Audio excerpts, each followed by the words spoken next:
everyone and welcome back to my channel. If you don't know me, my name's Chloe and I have an online community called Full Up Bust Inspo, which aims to inspire, educate and literally support full bust women. So today's video is an exciting video. It's the second episode of my No More Taboos series, which is a passion project where I am aiming to break some taboos in the lingerie and fashion industry.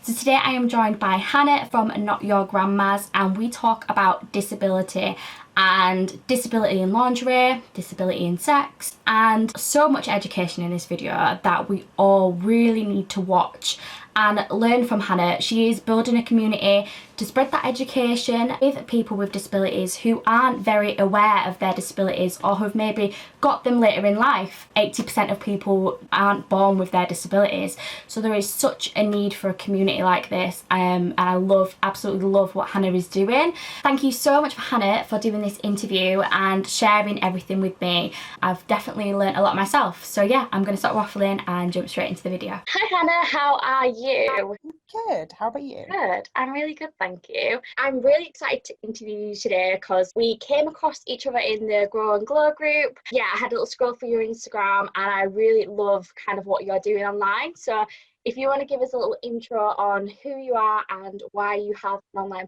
platform. So I'm Hannah. I got diagnosed with fibromyalgia about 4 years ago, maybe it's coming up to 5. So I knew nothing about the condition. I had a chronically ill friend already, but I was kind of lost. My doctors weren't particularly helpful. And so I founded Not Your Grandmas out of frustration because information just isn't online. Like nobody knows. Like I had to Google whether I was disabled or not. Turns out I am. That's always a nice surprise. But yeah, so I founded Not Your Grandmas as a way of having more information available. So I do little cartoons that have like information about disability and what it means, things like disabled autonomy and things like that, because I really didn't understand a huge amount of it. And it took me a really long time to find out, and there's not one place to go to for information. So I'm trying to kind of create the handbook that I never got. I feel like a lot of really kind of powerful and needed online platforms are always born out of like frustration, personal experience, and I suppose for you as well, it's a lot about kind of building that community, which is nice to have online that maybe sometimes you don't get in real life. Yeah, I think you feel quite, because if you think I got diagnosed with fibromyalgia but I didn't know about it, then everyone in my life didn't really know about it. There's a lot of shit around kind of chronic illness and what that means, because people can't see that you're visibly disabled all the time. It certainly changed for me when I started using mobility aids. I was never told by doctors to use mobility aids. There wasn't, that kind of information. It was only through joining communities that I realized it was something that I could do and would improve my life, which was a massive turning point for me. And so there are a lot of people out there who just don't have anyone to speak to about. That's like kind of the beauty of having like an online community or a platform. It's that you can kind of find your people. And I think for me as well, like even being in the online space, there didn't seem to be someone who was providing that kind of information, like for really basic level. Like a lot of people talk about consent and a lot of people talk about sort of being disabled and using mobility aids, but there isn't that kind of like, okay, so you've just become diagnosed, here is all the stuff that you should probably get to know so that your life isn't so difficult. And that was my turning point for me. That's really what I try and do with the work that I do, is try and support people in their journey through, I hate using the word journey because it never ends, but it's that journey from being diagnosed, and actually it starts even before then, because it can take up to 10 to 15 years to be diagnosed. Some of us are lucky like me where it only took 2, I think. Some of us really aren't, and there's kind of that middle period where you don't really know what's going on, you don't know how to help yourself, you can be really, really sick. A lot of people are housebound from it, so it is quite a drastic change in your life, and to not have support and not be guided through that is really, really difficult as well. Even like the people around you and family wise, they're not going to know what's happening either as well as you.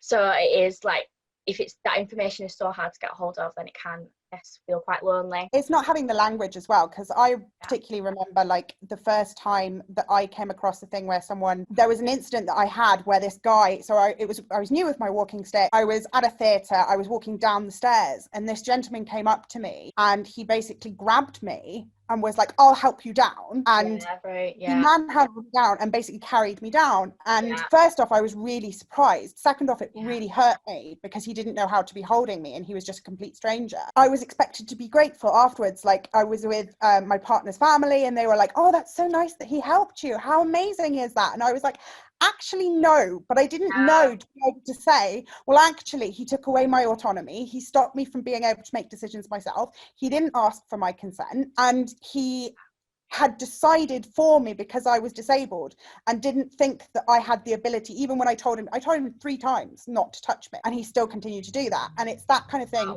You have an incident like that, and then I felt really weird from it. And then the family were going, oh, yeah, but it's so nice. And I was just like, actually, no, I don't want to thank this guy who did to me. But I didn't know how to explain that to anyone. And that's where having this information is so important, because you then learn that actually, no, it is okay if you feel a bit weird about that. And it's okay if you're annoyed that, you know, that they've done that, because they have done something that's wrong. But because we don't understand disability, we don't understand why that's a problem. And that's, I think, really important as well, because you don't have that support. It's not like your doctor's like, hey, by the way, you're disabled. I really wanted to kind of get you on the interview so other people can watch it as well, because as much as information is so important in the disability community, you of course want that to go even wider and other people understand as well things you've just mentioned about consent. You mentioned disability autonomy. Could you kind of explain that? So for me, disability autonomy is like, so the way I explain it is, if you're waiting for a bus, you know, you go and wait for a bus. If the bus is late, you're going to be late for your meeting. That's what it's like to be a disabled person, because we rely on other people sometimes to do things for us. Like, you'll either have a carer or family and friends will help you. You lose your ability to choose when you want to do something or to work it on your timetable. So to just turn up to a place, or, you know, even rest and things like that, you can't always dictate that, because sometimes it's when your carer turns up or when someone's available to help you. And so disabled autonomy comes in as being really important, because it basically allows you to still retain some of that control over your life. So at least if someone always asks you whether you want help, then they're allowing you to make that decision yourself in a way that someone who isn't disabled would also have that choice about what they do with their lives.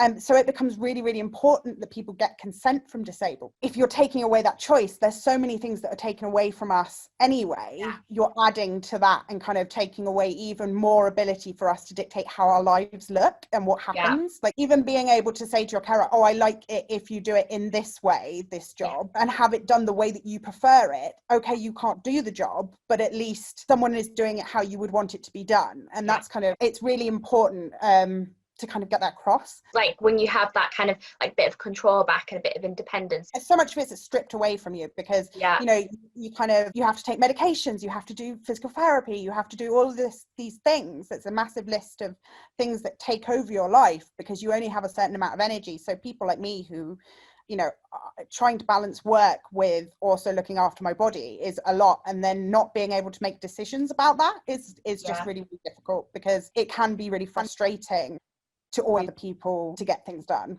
Obviously with me, I have a platform dedicated to fuller bust lingerie, and in my final project at university, I actually based my entire project on disability and lingerie, because I started kind of looking into what was happening in the lingerie industry and what was not happening in the lingerie industry. So for me, like, one of the big parts of the project was the representation. There's not much representation there, which also kind of led me to think about the product and what kind of products you prefer in lingerie as well. And we all have different tastes and things like that. But I think, especially for anyone with a disability, how do you feel that relates to lingerie? Do you feel like it does have an impact? I think it's twofold, isn't it? I mean, disability can have a massive impact on it, in terms of either being able to get into them, being able to put lingerie on and things like that. If you have a more physical disability, it can be difficult. If you're a wheelchair user, again, it's difficult.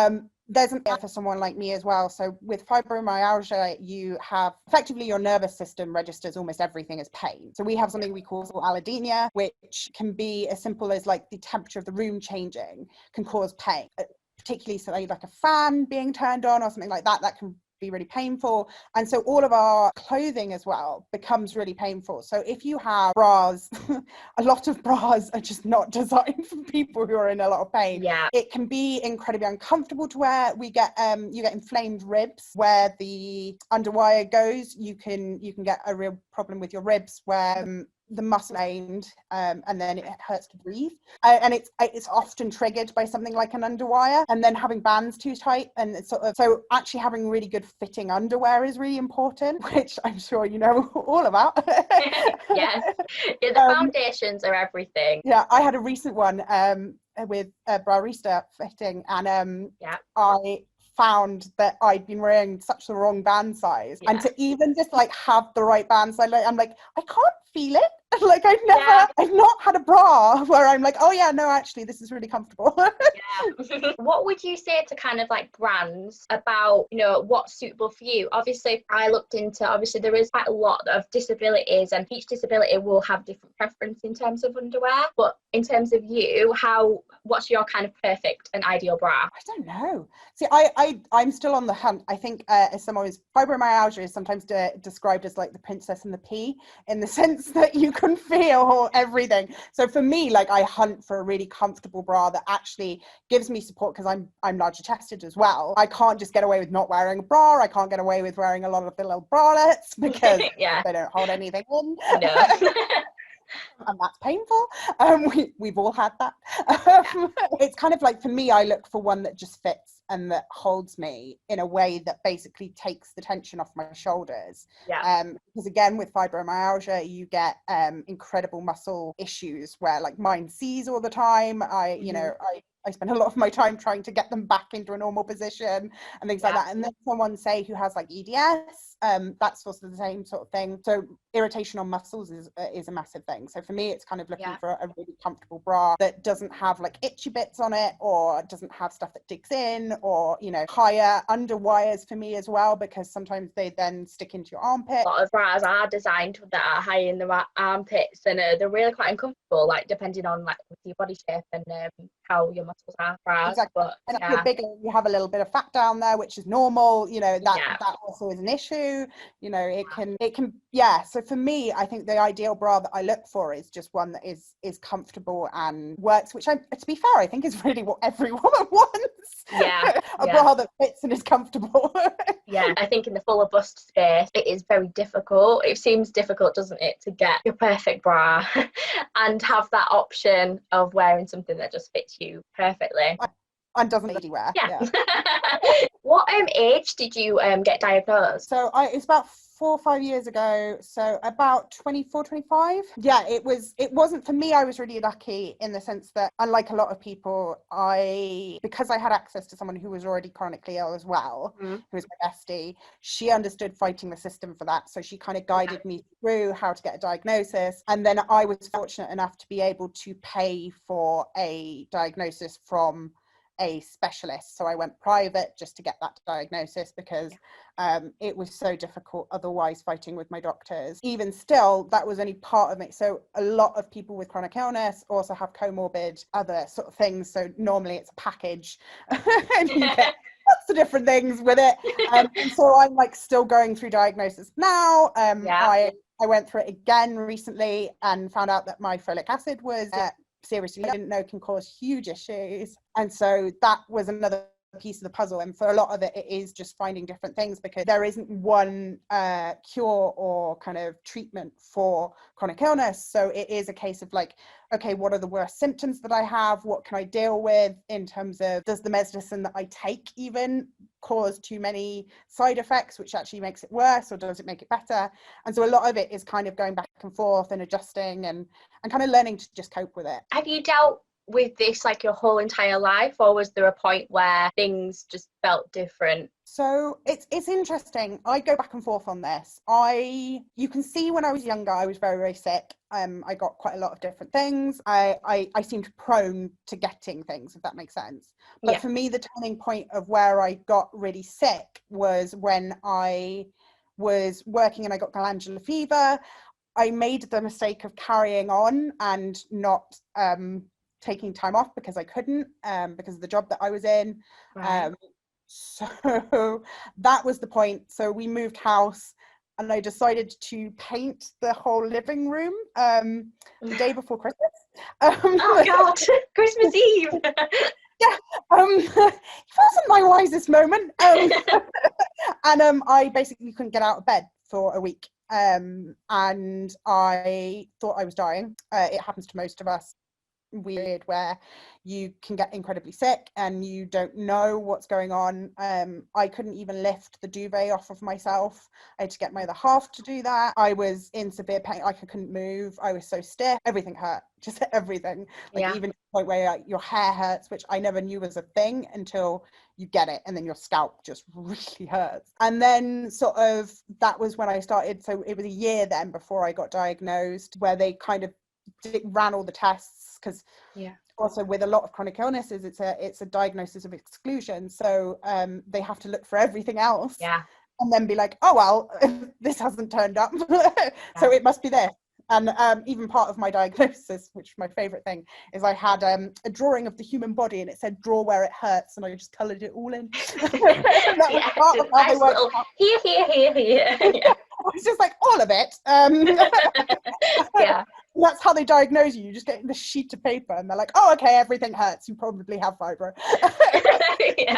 So that's, and that's really common. And it's also really important to note that with the coronavirus happening at the moment, a lot of that is happening now with long-term COVID, which again, we know that viral issues, same with ME and fibromyalgia, we know viral issues can kick them off. So for me, it was glandular fever or mumps, whatever you want to call it. For these people, it will be COVID. And there's a big chance of that. And you're starting to see that. So it's really important to kind of talk about, because a lot of people don't understand that you can get sick and then just never get better, which is happening to these people now. Going back to kind of disability and lingerie and that kind of thing, I've seen one of your recent posts about disability and sex, and how you've obviously said that it's something that you really want to talk about going forward. And it's something that, again, I included in my project, because as I was kind of looking into lingerie and how people wear it and that kind of thing, I saw a lot of interviews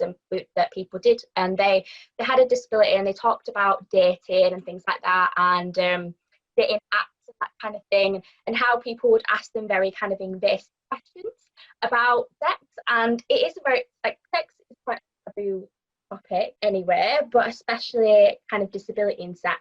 What is it that you're wanting to kind of, what's your message, what's your take, what kind of taboo do you want to break? It leads me back to my earlier point, because we're not taught about disability isn't something you see in the media, it isn't something that is common. A lot of people just don't know how to interact with disabled people. There are stats on that. I can't for the life of me remember the one at the moment, but it's something like 40% of people are frightened to talk to disabled people. And so because we don't understand it on a fundamental level, and because we tend to treat disabled people as being incapable, like the man who manhandled me, we kind of make assumptions, and we kind of there's a thing called infantilization,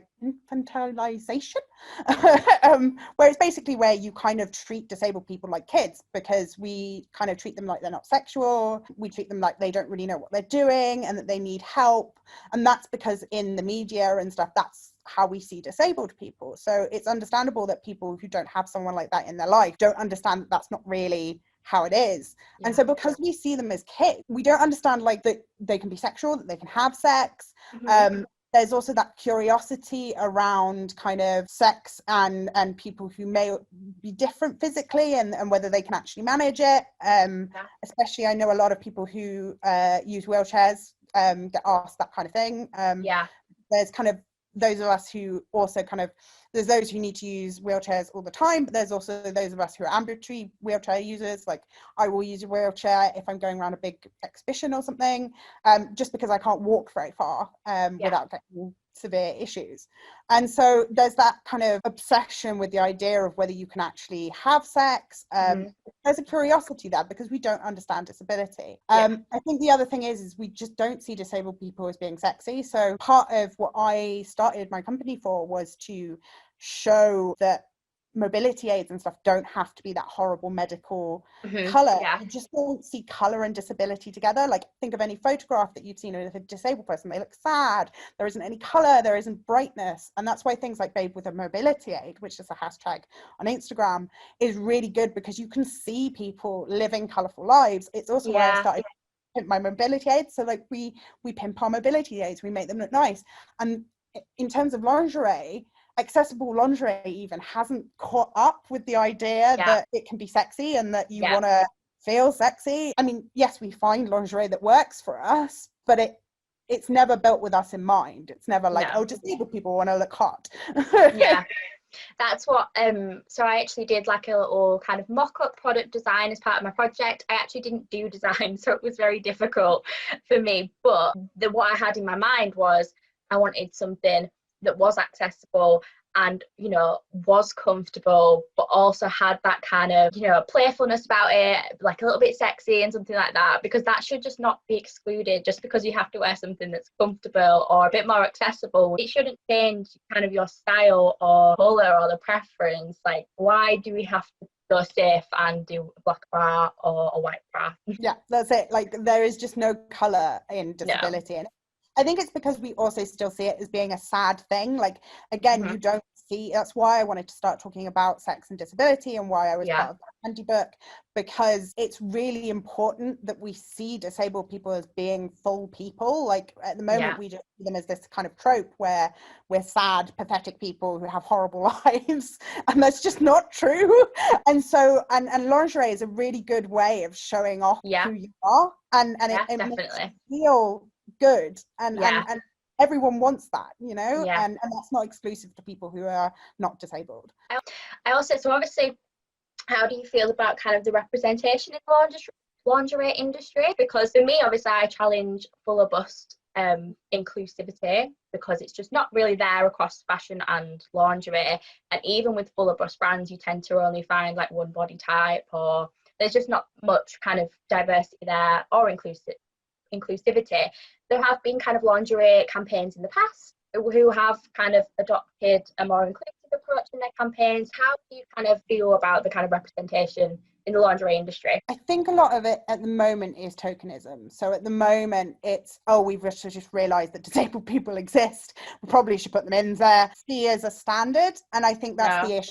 It's unfortunately there is going to be this growing pain period where, as brands become aware of the fact that they need to show more of actual life and actual people, and that thing of, it's the same as doing anything inclusive, you know, you have to show a proper range, and not just, you know, at the moment it's mainly wheelchair users. Like, that's just how people see disability. That's not the case.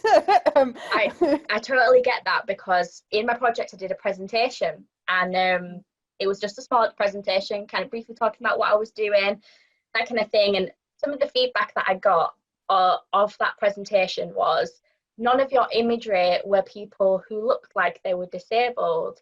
And I kind of fought back with that. I was that's exactly what I got, like, so frustrated with it, because I was like, but did you not like listen to what I was speaking about?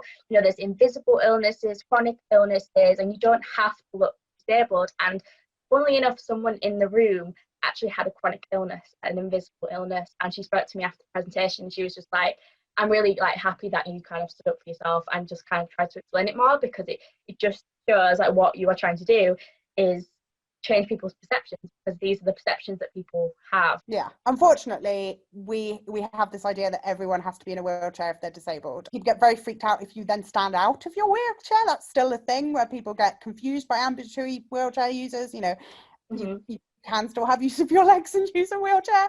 It just means that they're not great at holding you up all the time. And there's more to it than that. There's so many different types of disability, as many different types of people there are different types of disability. And so really, I don't think until we start understanding that will we be able to actually be truly inclusive? You just can't. And also we don't intersect things like race or gender and things like that. We don't see it as being a multifaceted thing. So we don't see it as like, oh, you can have someone who's black and disabled, or you know, you can have someone who's queer and disabled. We just don't understand that there's more to people than just one singular thing. And I think until brands actually understand that and understand that it's not a case of, okay, we tick the box, we had someone in a wheelchair, that's kind of not going to change.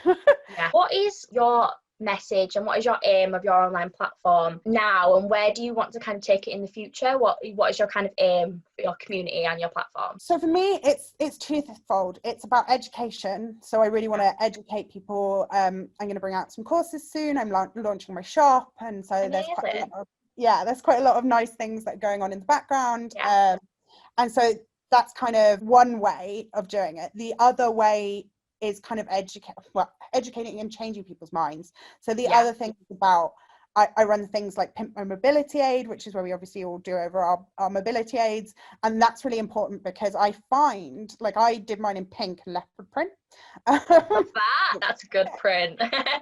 did my walker over in that. It was great. But what I find is the difference in the way that people treat you. And that's really important as well, because I found that instead of people asking me those awkward questions like, oh, what happened to you? They'd just be like, oh, your walker's really nice. And then they'd be like a normal person. Because they had somewhere, their brains didn't freeze. Which I find people, again, because people aren't educated on disability, they don't understand how to even talk to someone. Whereas actually all you have to do is talk to them like you would anybody else. But I can understand it because I used to be on the other side, and I used to be that person who was awkward around disability. Like 80% of us aren't born disabled, so 80% of the disabled people become disabled. So there's all of that where we also don't understand either. So for me, that's really refreshing. That allowed me to be like, okay, I'm disabled, because knowing that nobody else had an idea of what they were doing either was kind of better. You've got to understand then that why on earth would other people understand it if it doesn't happen to them, and disabled people who have it happen to them don't understand it either.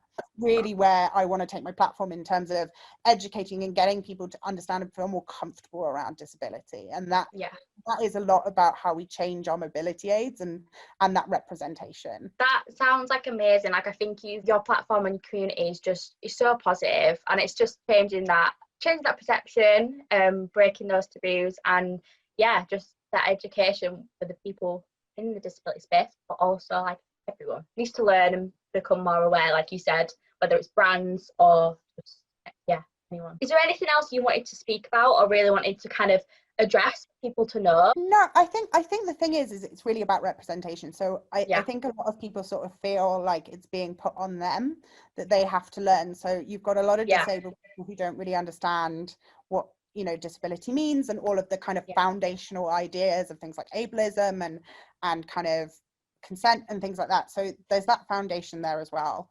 The other thing is that you've got all these people who aren't disabled, who've got to learn how to talk to disabled people. But really all of this only changes when you change representation in media. So it's kind of like where I was talking about those brands and the way that they have to change how they look at it. Until we're doing kind of proper representation where, a disabled person, the storyline isn't about their disability, it's just about them living their lives, and they just happen to be disabled. I work with a lot of children's books authors who kind of, I do something through Inclusive Minds where when they have a disabled character, I will read their stuff and make sure that it kind of comes across not being kind of that trope of, oh, poor them, they're disabled.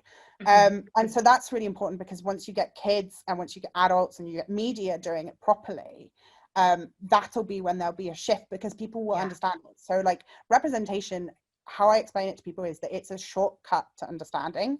So you might not meet a disabled person in your life, or you may, but you'll only meet one type of disability or a certain number of different types of disability. Whereas if it's in media, you can meet thousands of different people, all in one storyline, and you can learn about them and their backgrounds and what challenges they have without it being uncomfortable. You know, you can really learn about it and really understand it in a way that you wouldn't if it wasn't in there. And so for me, that's really important. So I came from a background of working in TV, so I used to work against all of that. So I think a lot of it is just about how we handle that in media, and how that will then change the way that people look at disability and how they can interact with it and understand it as well. The media is such like a powerful thing, that is so like influential in any kind of media outlet. It does have like a power to change people's perceptions, spread a message, start a conversation. And that's what I guess is really good about social media, is that more of us can do that. So we are learning more,